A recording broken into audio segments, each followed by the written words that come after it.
Revolución Mexicana. La Revolución Mexicana fue un conflicto armado que inició en 1910 y culminó en 1920.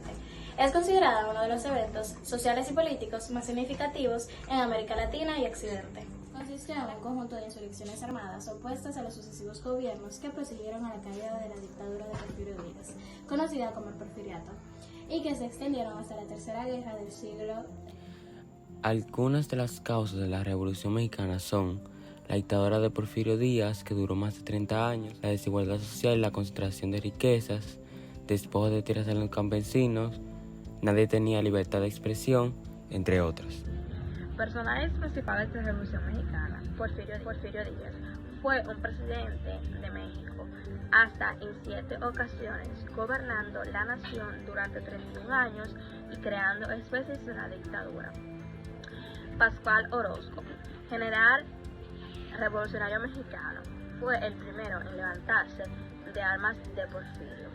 Francisco Madero, político mexicano cuyo enfrentamiento del régimen de Porfirio dio inicio a la Revolución Mexicana. Pancho Villa, figura clave tanto contra Porfirio como contra Victoriano Huerta y contra todos aquellos que defendieron un régimen dictatorial. Emiliano Zapata, líder militar de los mexicanos y fuera clave para defender los intereses de los campesinos.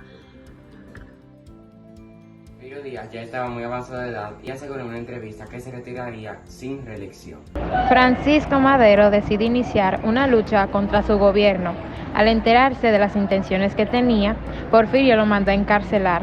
Sin embargo, él logró escapar dando inicio a la Revolución Mexicana.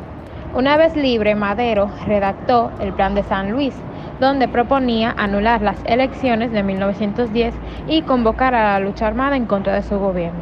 El plan se difundió muy rápido y se iniciaron muchos movimientos en contra de Díaz. En noviembre de 1910 comenzaron los movimientos armados de la Revolución Mexicana, liderados por Pascual Orozco, Pancho Villa y Emiliano Zapata. A pesar de oponerse a Porfirio Díaz, no eran aliados debido a sus distintas demandas. Díaz renunció el 25 de mayo de 1911 tras la presión, firmando un pacto con Francisco Madero, quien luego se convertiría en presidente de México. En noviembre de Madero restauró la Constitución, prohibió la reelección y estableció la sufragia popular. Sin embargo, estos cambios no fueron suficientes para mejorar la situación general del país, ni para satisfacer las actividades del pueblo mexicano. Pero después tuvo un conflicto con Zapata y se creó el Plan de Ayala, que fue una proclamación política firmada por el líder de las tropas del sur, Zapata, en desacuerdo con Madero por incumplir las condiciones acordadas. Zapata desconoció a Madero, llamó al enfrentamiento armado y demandó la reforma agraria. Simultáneamente, en el norte, el general Pascual Orozco se rebeló contra Madero. Ante esto, Madero envió a Huerta, quien derrotó a Orozco y ganó su confianza.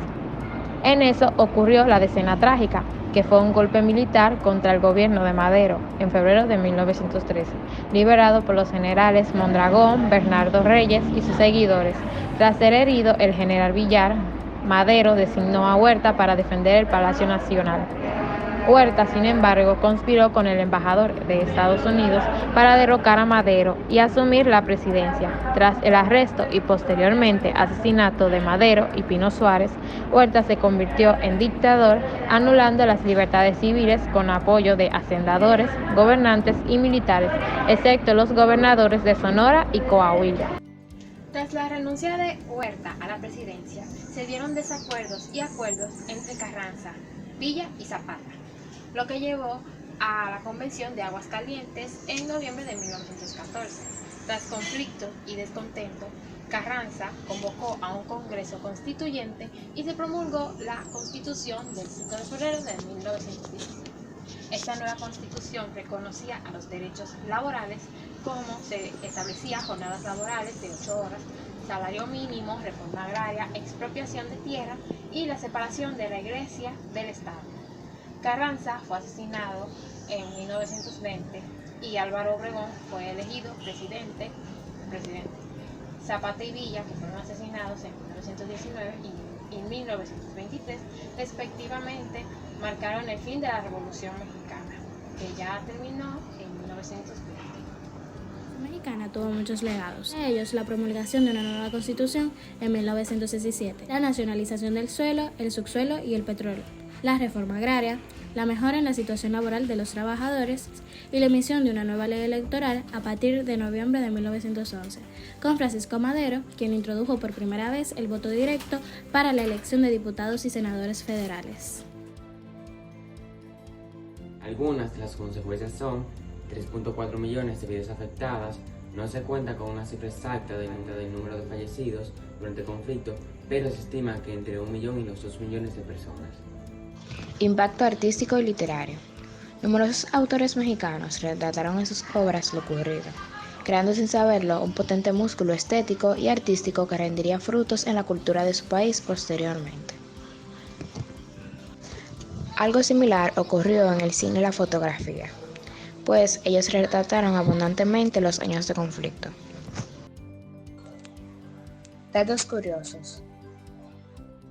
El papel de las mujeres se convirtió en uno de los más importantes conforme la revolución se extendía, pues ellas se encargaban de diversas labores, tales como lavar ropa, cuidar de heridos y procurar alimentos. Pero no solo eso, sino que también participaban en estrategias de combate, al convertirse en espías, traficantes de armas y combates, razón por la cual eran llamadas las soldaderas. En las obras de Porfirio Díaz, el ferrocarril terminó siendo el transporte del movimiento revolucionario.